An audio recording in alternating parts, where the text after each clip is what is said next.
А в Сосногорске на минувшей неделе за призовые места боролись лучшие боксеры республики. Здесь прошли сразу два крупных турнира – Кубок Тимана и первенство Коми среди юношей и девушек 2007-2008 годов рождения. Престижные соревнования универсальный спортивный комплекс «Метеор» принимает уже второй год подряд.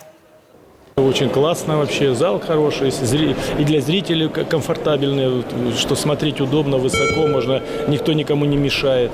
Ну, естественно, для мальчишек хорошо, что много свободного места, есть раздевалки.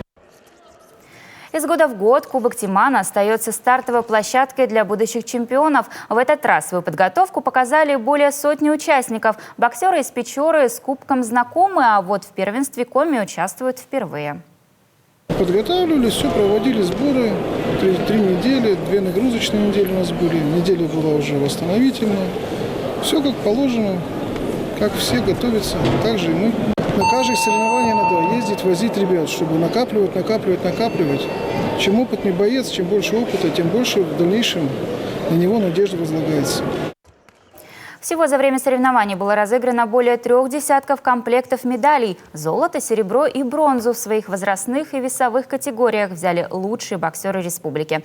Наибольшее количество наград высшего достоинства остались дома. Их завоевали сосногорские спортсмены.